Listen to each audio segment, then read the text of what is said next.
حضرت جابر رضی اللہ تعالیٰ عنہ فرماتے ہیں کہ رسول کریم صلی اللہ علیہ وآلہ وسلم نے ارشاد فرمایا، اللہ اکبر، دیکھیے کہیں کہا گیا کالا کالا نبی صلی اللہ علیہ وسلم، کہا گیا کالا کالا رسول اللہ صلی اللہ علیہ وسلم، کہیں کہا گیا کالا کالا ابو القاسم صلی اللہ علیہ وسلم۔ کیسے رنگ ہیں۔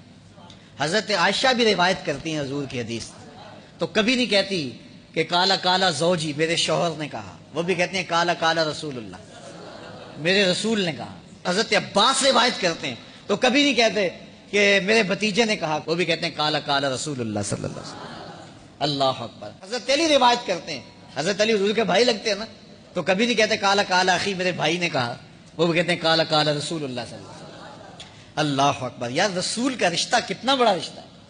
تو کوئی نہیں کہتا میرے شوہر نے کہا ہے، کوئی نہیں کہتا میرے بھتیجے نے کہا ہے، کوئی نہیں کہتا کہ میرے بھائی نے کہا ہے، سارے کہتے ہیں میرے رسول نے کہا ہے۔ تو یار یہ کتنا بڑا رشتہ ہے، کتنا عظیم رشتہ ہے، تو اس رشتے کے ساتھ فخر ہوتا ہے، ناز ہوتا ہے۔ اللہ اکبر۔ تو یہ کیا کہتے ہیں؟ کالا ابو القاسم، اب یہ کہتے ہیں کالا کالا رسول اللہ صلی اللہ علیہ وسلم۔ رسول کریم صلی اللہ علیہ وسلم نے ارشاد فرمایا، اُرِدَتْ عَلَيَّ النَّارُ، میرے اوپر جہنم کو پیش کیا گیا، میں نے جہنم کا ملاحظہ کیا، تو میں نے وہاں ایک عورت کو دیکھا، اس کی ایک بلی تھی، اس بلی کی وجہ سے اس کو میں نے عذاب میں مبتلا دیکھا۔ کیسے بلی کی وجہ سے اس کو عذاب دیا جا رہا تھا؟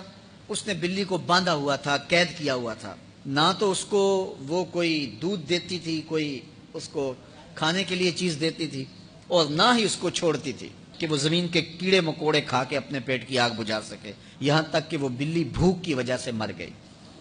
رسول اللہ فرماتے ہیں بلی کی اس مالکہ کو میں نے جہنم کی آگ میں جلستے ہوئے دیکھا۔ اور عمر بن عامر الخزائی، بنو خزاعہ کا شخص عمر، اس کو میں نے دیکھا اپنی انتڑیوں کو جہنم کی آگ میں دھکیل رہا ہے، اس کی انتڑیاں نکلی ہوئی ہیں اور جہنم کی آگ میں گھسیٹتی ہوئی اس کی انتڑیاں جا رہی ہیں۔ یہ پہلا شخص تھا جس نے سائبہ بنائے تھے، جانوروں کے کان چیر دیے اور بتوں کے نام پہ چھوڑ دیے، یعنی سب سے پہلے بت پرستی کا آغاز عرب میں کرنے والا بنو خزاعہ کا عمر بن عامر یہ تھا۔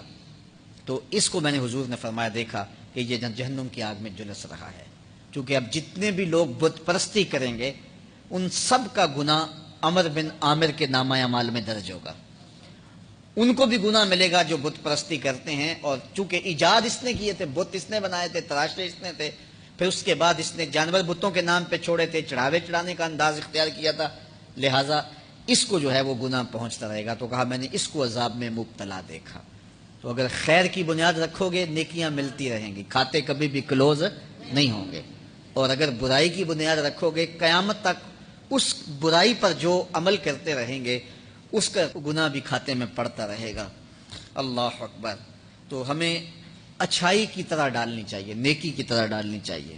آقا کریم علیہ الصلوۃ والسلام نے ایک موقع پر فنڈ مانگا، تو ایک شخص نے اٹھ کر کے پیش کیا، تو جب اس نے پیش کیا تو اس کے دیکھا دیکھی دوسرے بھی کھڑے ہو گئے، دوسرے بھی پیش کرنے لگے، بعض کا سارے خاموش ہوتے ہیں، کوئی ہمت نہیں کرتا، تو ایک کھڑا ہوا تو اس کو دیکھ کے دوسرے بھی کھڑے ہو گئے۔ تب حضور نے فرمایا تھا من سنّا فی الاسلام سنتن حسنۃ فلہ اجرھا، جس نے اسلام میں کوئی اچھا طریقہ رائج کیا اس کو اس کا اجر ملے گا، اور پھر اس کی دیکھا دیکھی جس نے بھی کوئی اچھا کام کیا اس کا اجر بھی اس کے اجر کی کمی کے بغیر اس کے کھاتے میں بھی داخل ہوتا رہے۔